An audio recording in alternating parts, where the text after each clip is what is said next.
Welcome. This is the Punk CX podcast. My name is Adrian Swinscoe, and I'm an advisor, best-selling author, Forbes contributor, and general explorer of the service and experience space. On the podcast, I seek out and interview entrepreneurs, leading business people, authors, tech leaders, academics, and generally cool people doing interesting stuff in the service and experience space. Check out the archive at adrianswinscoe.com. That's enough for me. Let's get into the interview. So welcome to the next edition of the Punk CX podcast. With me today, I have Tony Adams, who is not the football player, I hasten to add, ex-football player for Arsenal, but actually is the real Tony Adams, who is the product manager, or is not the product manager, a product manager at Supercell. Hey, Tony, how you doing? Hi there. Hi, nice to see you. I must say, for this is an audio recording, but I must say I'm loving the Rammstein T-shirt, kind of like that I'm seeing on the video as we're doing this. I'm a bit like, wow, I got to go for a bit of German industrial metal. I love it. Yes, strange enough, this T-shirt is from their Chilean tour, which I saw over there. So, excellent, yeah, far-fetched. Okay. Tony, for the benefit of our listeners and also the people reading the highlights, can you tell us a little bit about yourself and the work that you do? Sure. I've been at Supercell. Supercell is a mobile game company, and I'm in the PX team. More on that later. Mm-hmm. I've only been there for 6 months now, just over 6 months. I joined in June. Before that, I was at Epic Games as a director of player support. With a team of about 2,500 people there. And then before Epic, I was at a London startup, construction tech, for about just under a year. Before that, I was at Riot Games for 3 years. Before that, I was at Oracle as senior product support manager for 8 years.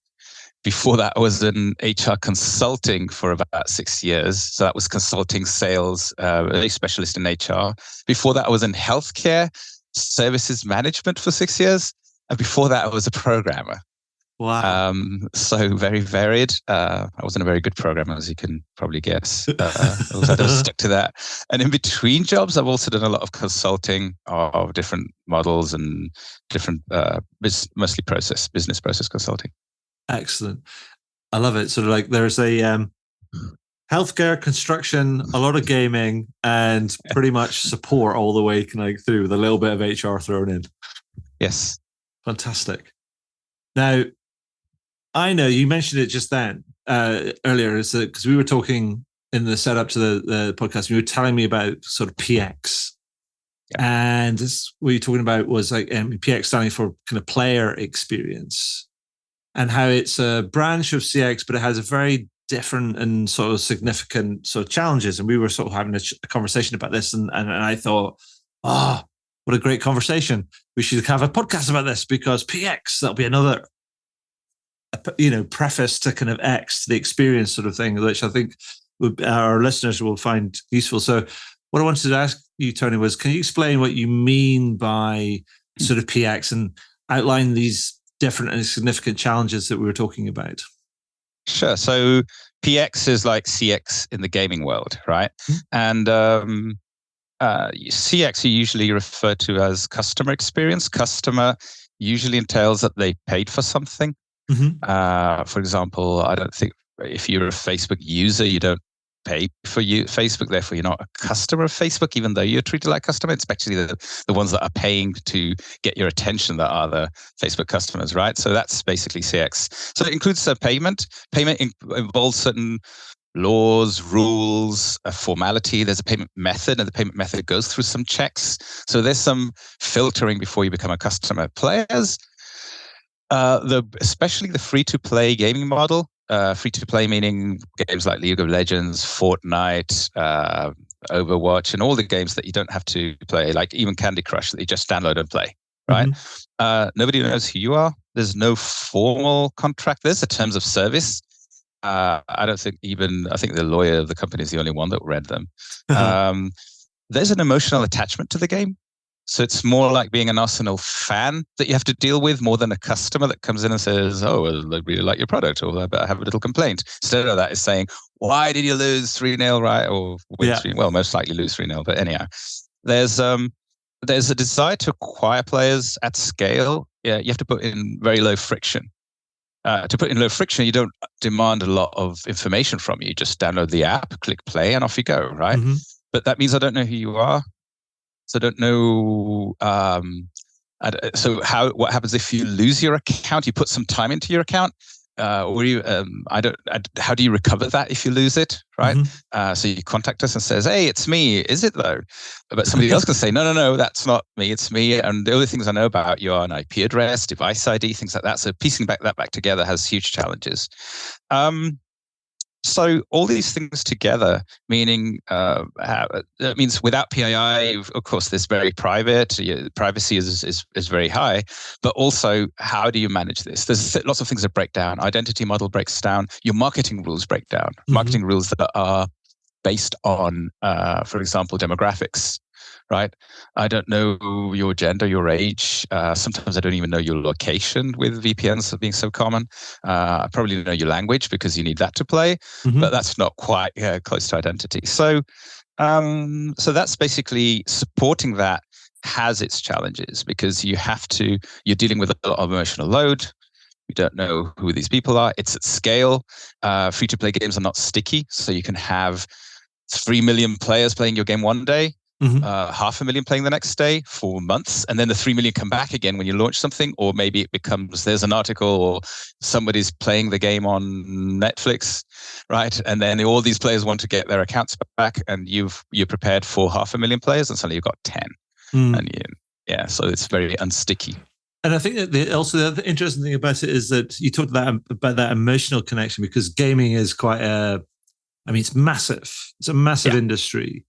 And it's growing kind of all the time. Now, I'm not a gamer really at all, but I know there are millions and if not billions of people that are gamers in various shapes and forms. So it's an enormous thing. But back to that emotional connection is that you've got many people that are free gamers. I figure like the majority of people are free gamers, and the largest majority, but yet they want to be served well as well in many ways.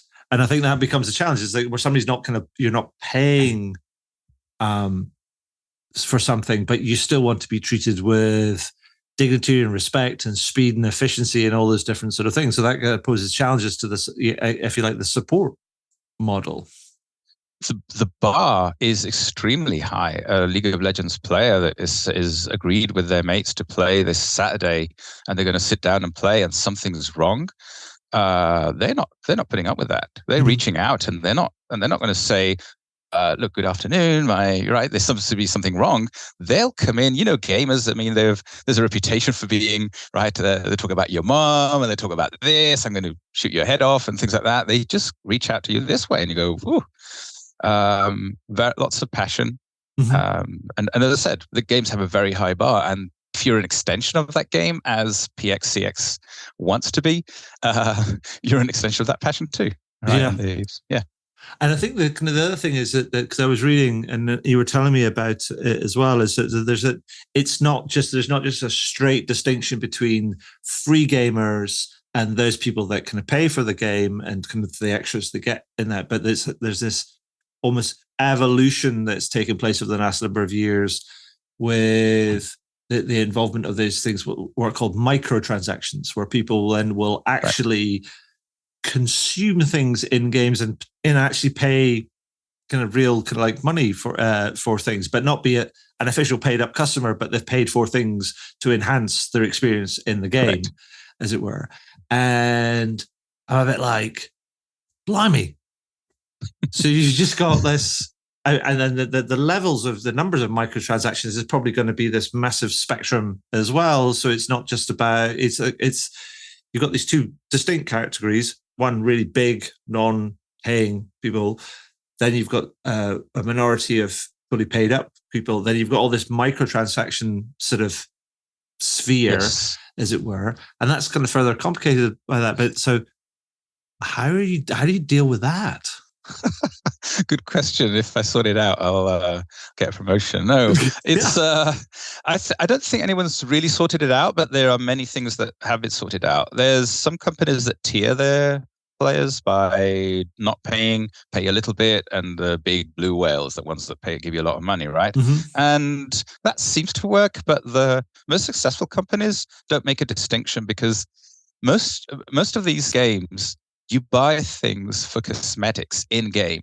So Right. you're not really buying an item that makes your game better, or buying an extension of the item, or buying more levels like the shareware from the 90s. What you're doing is buying something to show off in front of the other players. The other Right. 90% don't pay, right? So that 90% becomes extremely relevant for the quality of the person that is paying. So you bringing these non-paying players in and keeping them in the game is as important as the ones that's giving you the money. Actually, the one that's giving you the money usually has figured things out. At least they clicked in the shop, they method, they know more things around it, they might protect their account more. There's an exception, I'll deal with that in a minute, but the others are the ones that come in, come out, and everything. Those are the ones you have to treat. They have to treat them the same, because they're enhancing the experience for the rest, either because of the matchmaking. That means the queue wait times are small. If you want to, for example, in Fortnite, you play in groups of 100. So you need the other 99 to join, right? If there's 1 million players waiting, you can find players your level. If there's only 99 waiting, you get anything that's in there out there, right? Right. So there are reasons to treat these players, and also a lot of them become paying at some point. You don't know who. It's very unpredictable. So you treat everybody the same and just say, well, it's if with a 10% monetization rate, I'll be the company will be very, very happy. And is that kind of left to chance in terms of the people that have, if you like, graduated from free paying to conducting microtransactions to enhance their, I guess, their look in the game? Is there like a conscious strategy around kind of how do we kind of like nurture them onto full paying kind of customers, or is there just too many numbers involved to make that? Well, are the numbers we're dealing with too large to make that easy to do, given the lack of data that you have around them, as it were? There are things, there are predictors. For example, if you add friends in the game that buy things, if you exceed a certain number of hours, for example, right? Like if it's a game that you don't have to pay anything for, but if you're going to spend a lot of hours in there, you want to customize and make it more yours, like you would put a poster in your room, right? So it might be worth doing that. So there's predictors, of course, right? From a marketing perspective. But those predictors change over time. The game changes over time. You get releases every week. So you don't know what can trigger this. For example, there's a movie that came out and everybody was silver in the movie, and suddenly everybody wants the silver skin that you released 3 months ago that was total flop at the time. And now it's rare and everybody's crazy over it. And you go, why? And then you realize it was something that triggered it, right? So it's there's some predictability in it. But overall, the companies I'm familiar with have the approach of just saying, look, let's help the people trust us. Let's treat everybody well, right? And it'll pay off in the end. And it turns out it does, right? Right. You've got, the companies have done really well with that approach. But if you think about it, if we think about less about this sort of the players, sort of, well, the player experience in that sort of sense, and think about actually the support experience, because that's kind of like where you've got deep roots in it. I mean, that's kind of complicated when you've got this massive non-paying customers, then people that do microtransactions, and then people that then a smaller number that are fully paid up participants. I mean, so I'm interested, other than having kind of like thousands and thousands of people kind of like on demand to service your kind of customers, how are you kind of leveraging sort of technology to kind of to help with that? Because that's potentially a lot of support at any one time. Yes. Okay, that's when PX comes in, and PX, it's when it departs from CX, right? First of all, it turns out it's much better, much simpler to not make a big distinction between a paying and non-paying player and the one with microtransactions without microtransactions. There's one difference, which is kids. Kids play games, right? You don't have a kid subscribing to Netflix. It's the parent that does, and then the kid watches it, right? Same thing for Disney Channel or things. So for other entertainment systems, there's a gateway, which is the parent or some adult, right? You might have shared accounts or things like that, but with a game, you don't. You have the kid who downloads something on the iPad, starts playing, right? And there's lots of microtransactions. And what you have to do there is just when what you call a family or friendly fraud, they use unauthorized things to make purchases, you just refund them and block the account so it's not abused, right? But that's basically how you deal with it. It's a very small volume. It's just very sensitive, right? But overall, back to your question about technology, you have a stack like pretty much any other CX team. You have a help desk, you have a knowledge base, you have a backend system that goes into the game database and can see everything they did. Hopefully, because usually it's about a step behind the game. You have automation and you have training platform for the agents. Usually have high volume, so it's thousands of agents. At Epic, we had 2,500, and here we have about 1,000. In others, you have 600 agents. So it's big groups of BPO agents. So you have a BPO, right? So the whole technology stack is pretty comparable to CX. The problem is that there's a paradigm shift. Most of the technology that we run into the market, at least in my experience, with experience of people I'm familiar with, they run into a tech stack that's optimized for the Pareto objectives of this world, which is cost saving, efficiency, deflection. Let's get rid of these customers, greedy customers. They give us the money and now they want service. How dare they, right? Here it says, no, come in, right? For example, designing a website, right? The website where you go in and open the web form, I want to open a ticket, right? And I want you to log in. All the technology, the AI, the chatbots, the knowledge base, everything that you buy or your consultancy that you can get, all the skills that you get are aimed at getting the person to go away and not open that ticket. Yeah. However, because your metric is cost per ticket, if your metric is in and we call it gig, get in game, right? How soon since you joined that website are you back in the game? Because I can see your account now. I don't know who you are, probably don't care who you are. I just want to know if you contacted me, are you back in the game? That means you added a friend, you logged in, or you made a purchase, or whatever you're trying to do, or you got your refund, right? So if you start measuring gig, that means once you're on the website, if you need to contact a human, you have to contact them right away. I don't want you clicking through hoops and give me more information, fill in a form. So, for example, one of the things we did is remove all the form. You go in, look at an article. If you don't like it, a form pops up in your face and saying, what do you want? And there's a human there.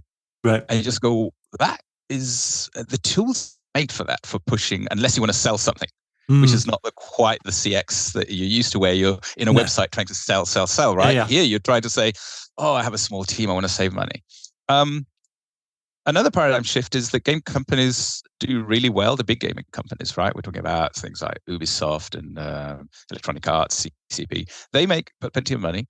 So we're really willing to pay more to get better tools, but everybody's tuned to paying less. So for example, you talk to a salesperson, you don't like a feature about it, they offer a discount. I said, no, you can charge me double if I get this. And they say, oh, well, I'd have to talk to the developers, and salespeople don't talk to developers. And I just go, well, we part ways, right? One example of this is when choosing a quality software, right? They'll probably, if they hear this, they'll recognize who they are. Ask one person, okay, your quality software seems really good. The last two that we had in mind, right? And I asked them, so what team are you in? I'm in business development. How many people in your team? Well, we've got 35 people in my department and all that. And those are basically the sales team. Okay, who's your director of development? Oh, this guy in India and everything. How many developers do you have? 12. Fine. Talk to the other team. Okay, how many developers do you have? 12. What's your sales team? We don't have one. I'm the CEO and I'm of the development team too. You're hired. Yeah. Because you're going to give us the product you want rather than trying to convince me that your product is the one I want. Sure. Yeah.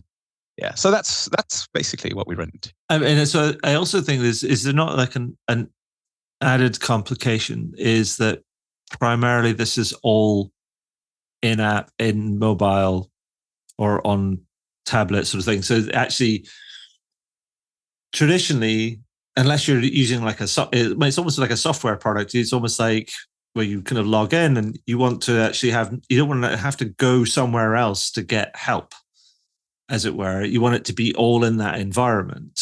Yes. Whereas nowadays, most CX, CS, whatever it might be, is there's the thing that you buy, and then there's the where you go to get help. Whereas actually what you're saying is actually it's here, and because you talked about gig, I want to keep you here. I don't want you to go somewhere else.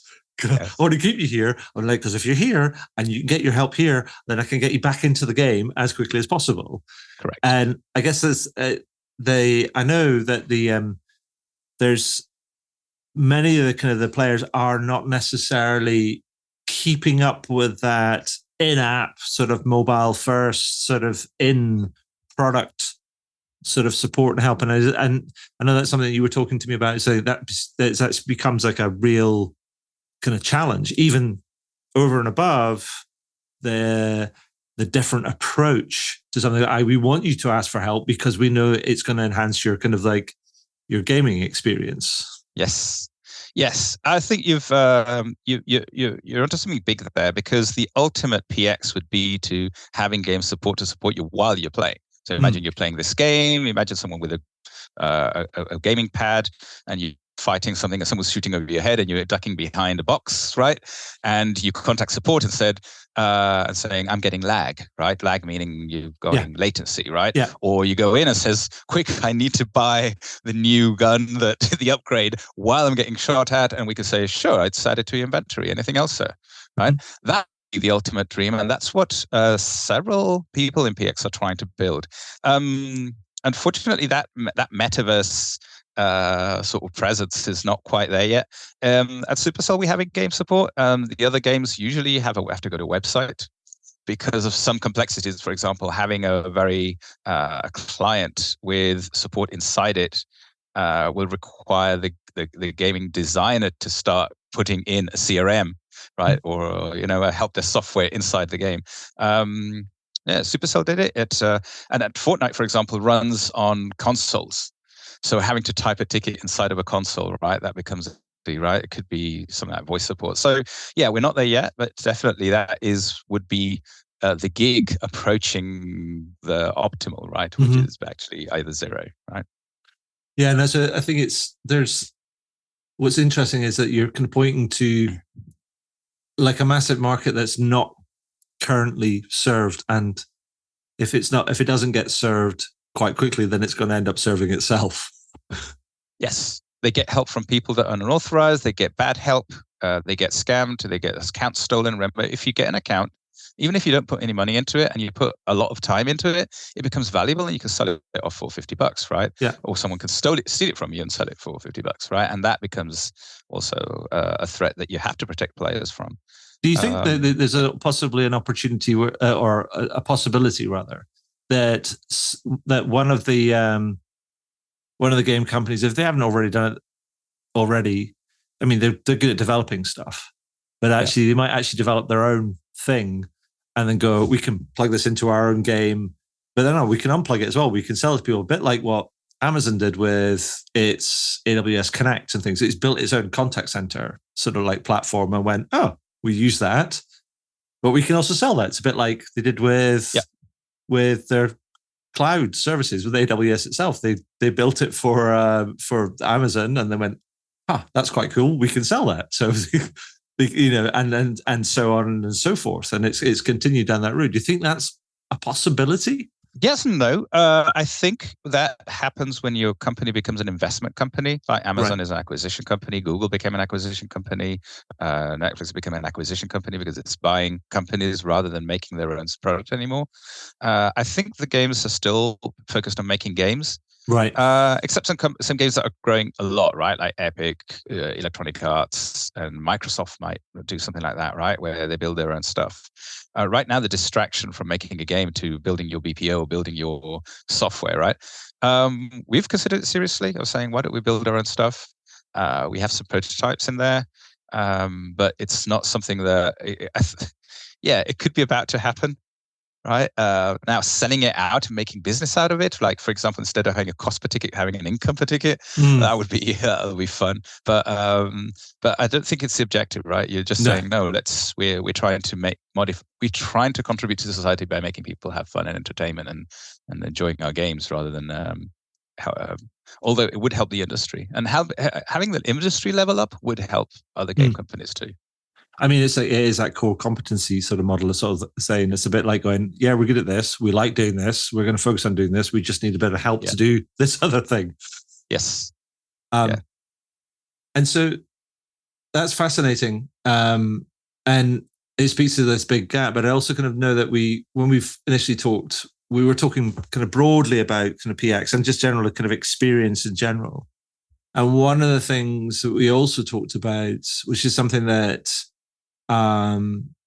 is sort of close to kind of my heart, my thinking right now. You talked about this idea about the commoditization of the agent, aka the dehumanization of the agent.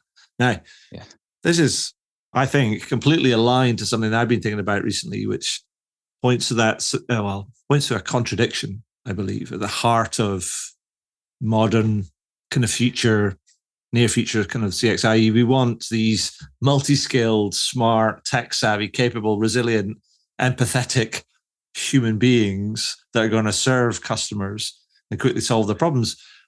But we're only going to largely willing to pay them minimum wage plus, and we want them to be on top form for a whole 8-hour shift with minimum kind of breaks.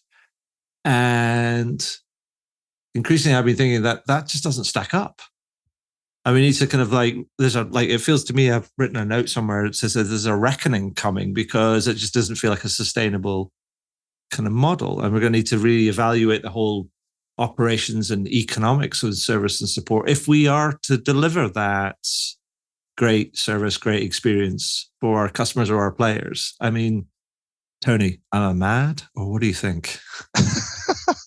Oh dear, where do I start? This is how I see it. It's basically all these skills that are imported into PX. At least I'll give you my PX perspective because they feel like they originated in the 50s in phone switchboards, right? Where you sit down, get the connection, get out of there, finish at 5, bugger off, and it's an entry level. And as soon as you're a little bit skilled, you're out of there, right? Like any minimum wage role or minimum wage plus, as you said in this case. But and this keeps on going because, again, I think BPOs and the people that have these skills are fine-tuned for cost management, right? You build a product, you're happy with your product, and then it has a failure rate. The less failures, the better, right? And the cost of dealing with that failure, the lower, the better, right? Because it's managed in a spreadsheet, and the cost is the only metric you have. It's the only thing that if I decrease, I win. So the agents are paid as less as possible, right? And this is and for a BPO, they don't have customers; they have the client. Yeah. So they go to the client, and the proposals. You'll see the RFPs and the proposals have headcount, language, location. The most sophisticated one says, "What kit do you want? Do you want them to have dual monitors or not?" And you go, "Ooh, you're really going into the weeds there, right?" But that's about it. For example, you can't say you charge the same for an agent and another agent and another agent and another agent. So it's not basically, if you want 100 agents, you don't get 100 agents. You get one agent with 100 heads. It's the same agent. You're paying the same for all of them. For example, you're not paying less for low performers. Or for example, if somebody comes in and they're actually really helping players, you don't pay them more, right? What you can do is says, okay, let's do something really clever. Let's pay per ticket. And you just go, yeah, but that's actually removing the agent. You're not even commoditizing them. You're just saying, I don't even want to deal with this. Sure. Right? And then you have, so while dealing with this, you just go, okay, how do we fix this problem? And what they've done is create another department. So they have a quality department, a training department, a data department. They have a knowledge department where they write, and everyone has their own software that doesn't talk to each other because it's my software. It's not your software. Your software is training. My software is quality. And then the agent at some point has to make sense of all this. So the least qualified, less paid. I won't go on there, but right. But you've got this software that doesn't talk to each other, departments that don't talk to each other, or they talk to each other, but it's talking. How about the knowledge cycle, right? How about the learning? For example, like you mentioned Kirkpatrick, they'll all nod at you and say, okay, show me your level 3 evaluations for the last quarter. They'll just go, okay, what are you talking about, right? we read these things, we talk about these things. Don't ask us to execute any of it. So this is what has happened with the BPO. So when you want something, for example, what you want real player engagement and someone to go in and saying, I really need to help you, but you need to make sense and stop swearing at me, right? when you get an upset player. And I have some stories there that were probably for another occasion. But what I've done in my past 3 projects in the last 8 years now is to segment these agents, right? And you go, okay, let's segment them into high, medium, and low performers, right? And the performance will use the classic APIs, right? But we'll see what they have in common. And the low performers, you help them. Mid performers, you leave them alone because they're doing their job. The high performers, you ask them what they need. If you go to a contact center, right, and you ask a team lead, okay, who are your best performers? Let's say that person, that person, that person, the ones that happen to sit right next to you. Yeah, we're really close. So you're, okay, why are they better? They help me, they do my stuff, and they do quality lower, and they help with training. And as soon as they got any skill, they're taken out of there, and they moved into these departments. So basically, you're leaving the least qualified or the least special agents dealing with these players, right? And you say, I don't want that. I want the players to have the best thing. And this is something I learned at my time at Oracle, where you get promoted in place, and the person that got promoted was more empowered to do better things for the customers, right? So then, so instead of having these roles as quality training and everything, you have them as skills. So an agent can help players, and then they can train someone, they can make a couple of reviews, give feedback, receive some feedback, and then they keep helping players. And if they do these things well, they can get promoted, but you build it as a skill. So it's called a skill-based model, where all these roles are actually skills in the same person. And some people might have just the player-facing skill. Some people might have other skills, right? And that increases value. So it just made me think about the ideas like in many organizations, we promote performers into management responsibilities, and then they'll keep going, and then we promote them out of the place. So it's almost like you're always going away from place. So you almost like promote people on performance, but there's very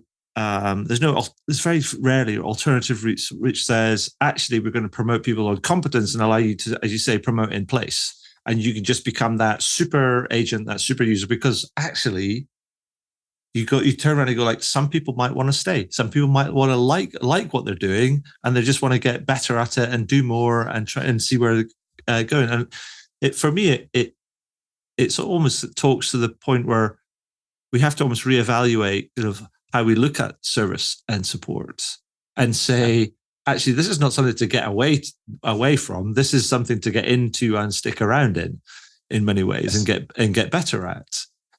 And pathways shouldn't always just lead out of service and support, but there should be a pathway that kind of helps you stay in if you want to do that.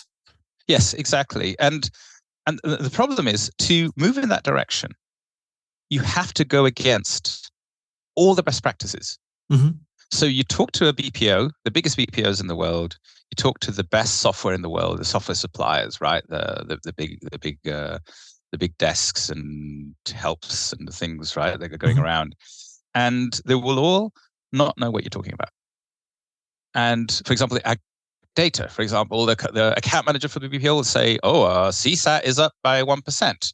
By whom? Because maybe your CSAT went up with some agents 20%, and with others it went down 19%. Yeah, you're giving me the 1%, but you're not really showing me what goes on. One of the tools that breaks this thing is scatter plots. So instead of showing a histogram of your CSAT as all the agents are one little pixel that are going back in time, instead of that, you put the x-axis is your CSAT and the y-axis is your speed, right? The CPH, or touches per hour, or tickets per hour, however you measure it. And each agent is a dot, where you plot them with the results of the last 3 months. And that means you suddenly have clusters. Agents that are fast and bad at CSAT, so offending. Those are the terrorists, right? They offend players at the fastest rate possible. Those are the ones you have to say, okay, get them off there. Their speed is too high for the quality that they're giving. And you just go, we'd never thought of that before, of decreasing speed. Yes, because they're offending players. They're telling customers to piss off, basically, right? The other ones are really slow. Well, let's read their tickets and see what we can learn from those, right? So you're approaching each agent. Each agent is a dot, is a human, right? That you go in, and they have the uniqueness. And suddenly you'll see one little dot way up there that says, what on earth is this? Oh, that's Maxim, right? And this is a real name. This Yeah. Maxim, right? I said, what is it? No, he's got this way of dealing and shading, but his CSAT is super high, but his speed is twice as normal. Okay, let's go and talk to them. That is the decommoditization of the agent with one scatter plot. All it takes, right? Wow. Scale and all this, and the competency model. Its competency models exist. I worked in HR. I know how to do them, right? You go into a customer, 50 grand, and you have the whole competency mapped out, right? And you just do that for the BPO, and it says, okay, this is how you're going to rule it. But then you have to get their HR department off. You have to get their recruiting department to work differently. That's where the real work starts, right? Yeah, because the tools are there.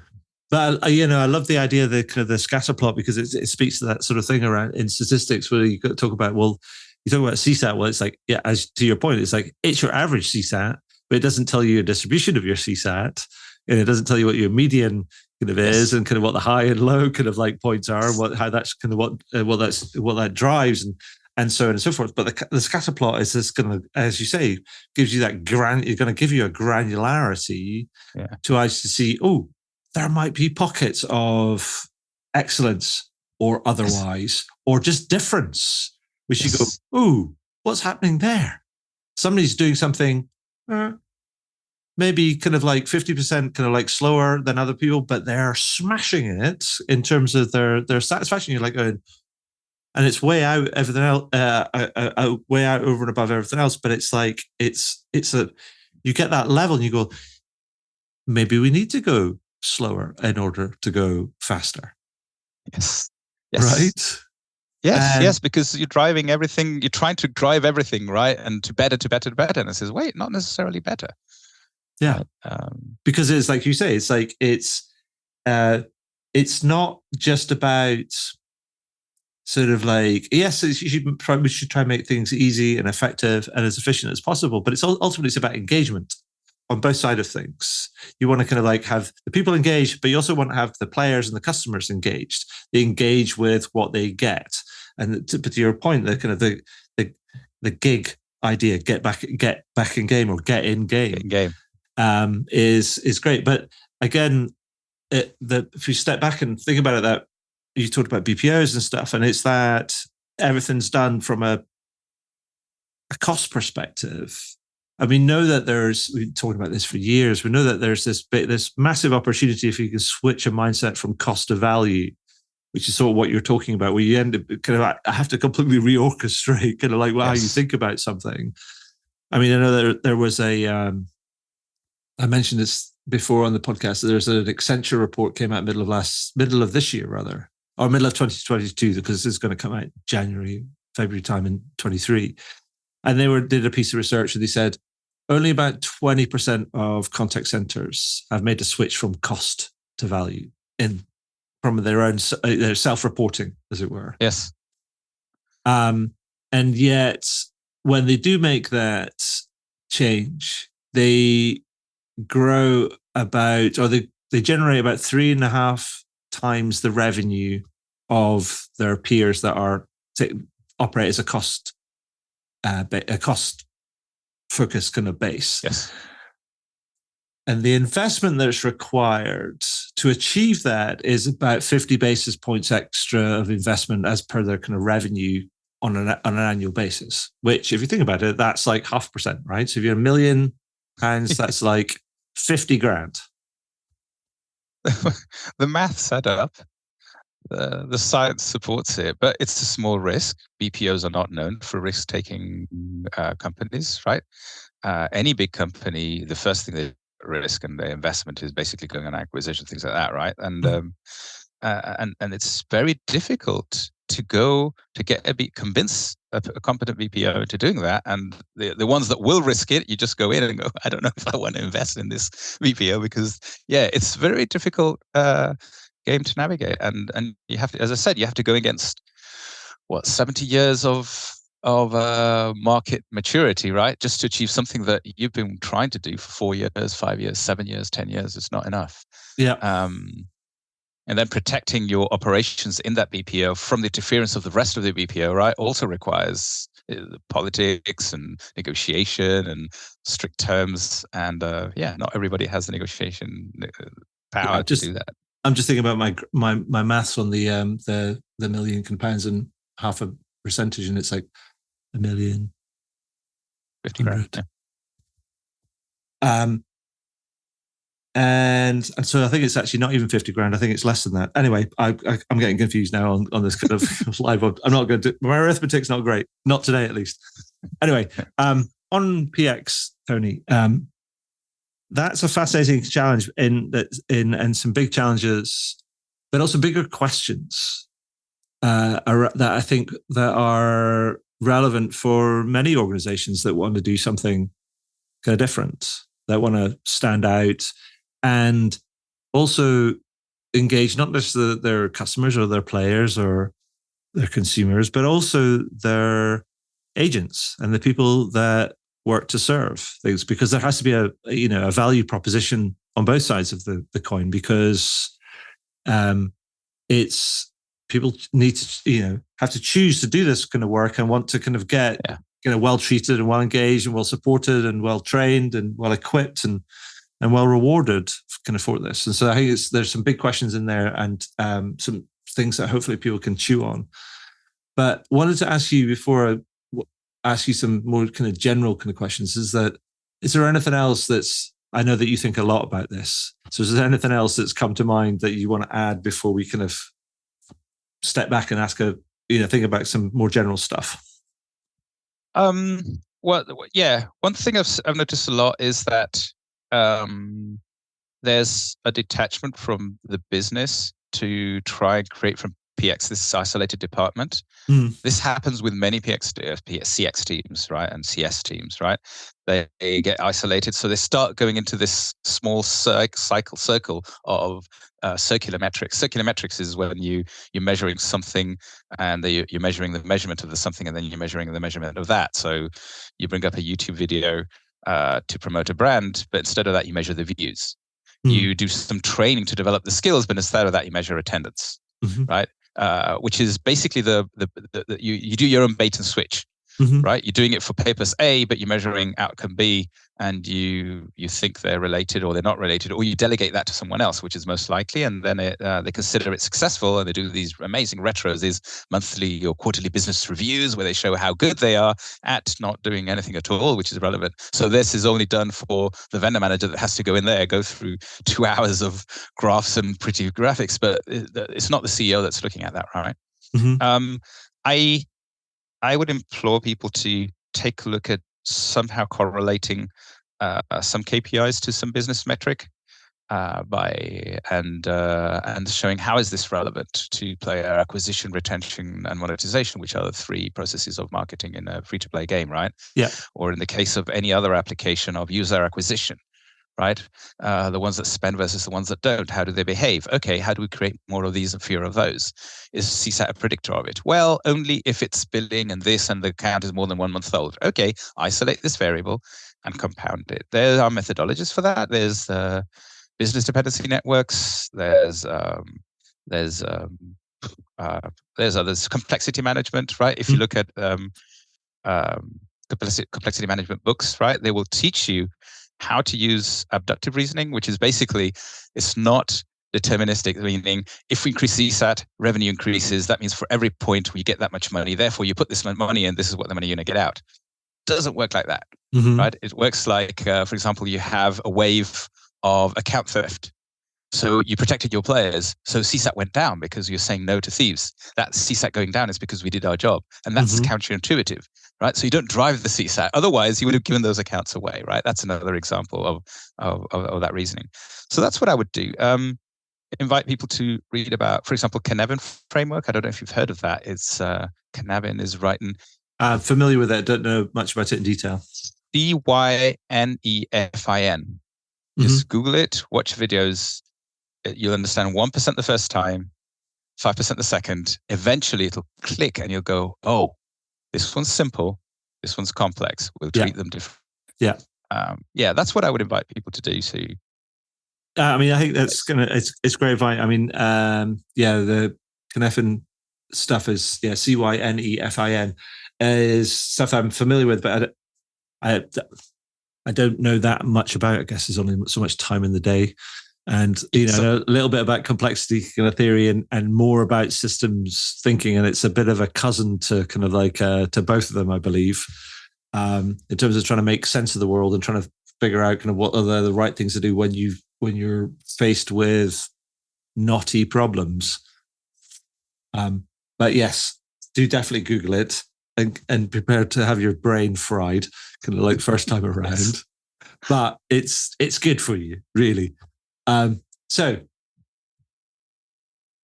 switching gears a little bit, I think we can probably agree the last couple of years for most people have been quite challenging, a bit odd, a bit scary, painful in many respects, kind of hard, all these different sort of things. And yeah, and then when we were sort of like thinking that, 2020 and 2021 were kind of quite hard, and we thought, we're going to emerge into a period of relative stability. Then 2022 happened, and then it's just been a bit like, it's screwed up in a different way. And 2023 looks like it's still going to be a bit of a bumpy road. I mean, what have you kind of learned of the last kind of few years that you think that's informing what you do and how you do it going sort of forward? First, a short story of when the pandemic hit. The number of players playing games, you can imagine, I think tripled overnight. Mm-hmm. And we had 70% of our agents go home because there was lockdown. Mm-hmm. So how do you deal with that volume, right? Mm-hmm. We went from 1,800 agents to 4,500 in 5 weeks. So imagine the onboarding, imagine the recruiting, imagine the trying to launch different things in Japanese, setting up people. And fortunately, there were a lot available because all these hospitality industry and transport were shutting down. So there was lots of people said, you don't have a job. Hang on. Yes, you do. Right. And I actually asked a BPO, of all the people that were shutting down their accounts with you and all the people that were ramping them up, was it a zero sum? And he said, pretty much. Which is interesting, right? Which now the pandemic's over, or half over, depends on if you're in China or not. But it's if you it's going the other way, right? And obviously there are skills that are harder to build in places like an airport, for example, than in a contact center or in delivery services. So back to answer your question, what I learned is that you should focus much more on building capabilities than outcomes. Capabilities, right. Things like learning speed, pivot agility, being able to change direction. For example, okay, we have to really focus on this account security. No, stop. We're onboarding everybody. Right. So when you tell people to stop what they're doing, they don't immediately stop. There's inertia, organizational inertia, especially when you have 1,000, 2,000 people, even if you have 50. Right. The ability to actually stop and do something else and be ready for it, and almost with drills, right? Like these fire alarm things where you stand up and walk out, right? It is much more important than actually other typical classic metrics like response time, cost, and process adherence. The other one is weak signal detection, looking for little exceptions. All these AIs and all these tools that are giving you, they're tweaked to find the common answer and give everything. We already got that solved. What we need is the exception, the ones that find, which is really, really strange, right? Also cascading and escalating. Those are capabilities. That's what you focus on. If you focus on that, you can adapt to a non-sticky gaming changing environment, or to any pretty business that has any predisposition to have to adapt at some point. So that's what I learned. Awesome. I love the kind of the capability sort of thing, but also because I think the one thing I said when we were in the thick of the first lockdown, I was sort of like watching all the things that are going on. I was speaking to somebody and I said, the only thing that's certain about all of this, and they were like, what? I said, that it'll happen again. And they were just like to me, like, as if their head had exploded, but like, that's a bit dark. I'm like going, but look, it's true, right? There's like, it might not be another health pandemic or viral pandemic, but it'll be something. There'll be a big thing that happens, whether it's social change or climate change or whatever kind of, whatever it might, conflict or whatever it might be. Something will happen that will force us to do something kind of different and respond in a kind of a mass way in order to keep the wheels on the bus, as it were. And so that idea around building the capability is that you don't need more battery farm chickens. Yeah. Right? You need kind of like people that can dance in many ways. Yes. And that's not a minimum wage skill, to my mind. No, it's not. No, it's not. And it's not anywhere. And even the software has to be adaptable, and software is designed to, you set it up and then you let it go. No, you don't. You have to keep tweaking it and adapting it and seeing what's happening, right? And people too. The people have to, and people get trained. The agents that after a few changes, you've changed a CRM twice in a year, right? The next time they said, okay, well, let's change it again, dude. I'm not scared anymore. You can throw anything at me after this. It's like coming back. So yeah, that's, so I think everybody in that organization learned similar lessons. Excellent. So if I was to boil it all down, Tony, and ask you to say, Tony says this, kind of like, what's your, Tony, if you were to advise somebody to say, do this one thing that's going to improve your player, customer, and or employee experience, what would it be?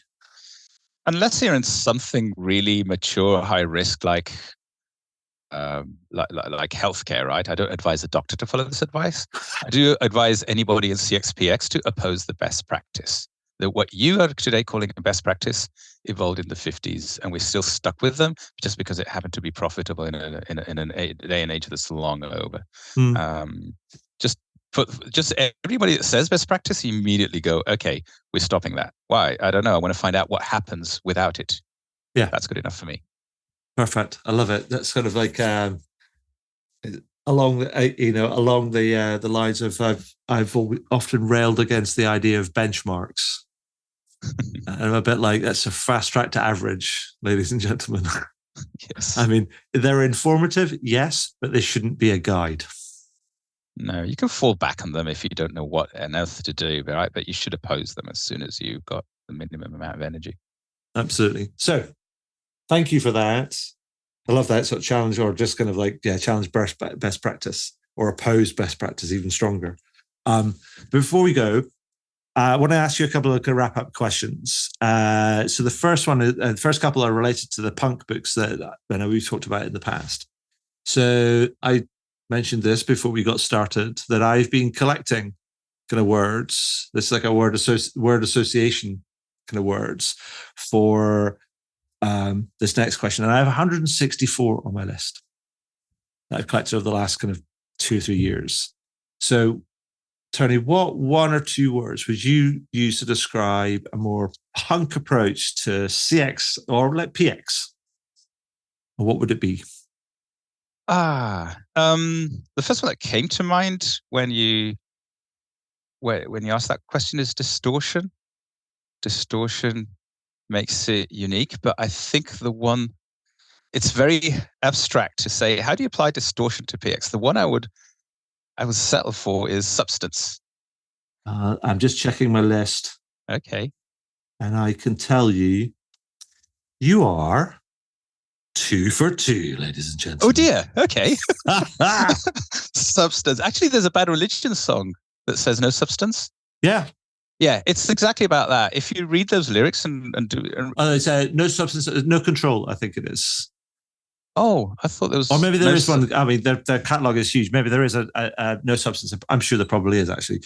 Maybe. I think there's one that no substance. And I'm talking about the opposite, right? In punk, you go to the substance. There's a statement, right? Mm-hmm. It's done with or without knowledge, with or without any know how to play this, with loud guitars or no guitars, right? Mm-hmm. But substance is that there's something there, right? And when in PX or CX, you're dealing with something, you want to know the substance, right? What is this contributing? For example, we've got a queue for SLA and we've got a queue for this and we've got this graph and just go, remove the whole lot. What are we trying to do here? Mm-hmm. Well, we're trying to get the player back in the game. Okay, is the player back in the game?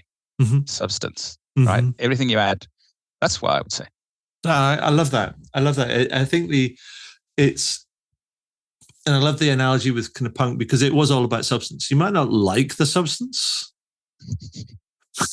But that's not the point. It had substance, right? There's no fancy kind of this frills in that. It's like ta-da, there you go. Yeah. That's it. Like it or not, it's still there and it matters.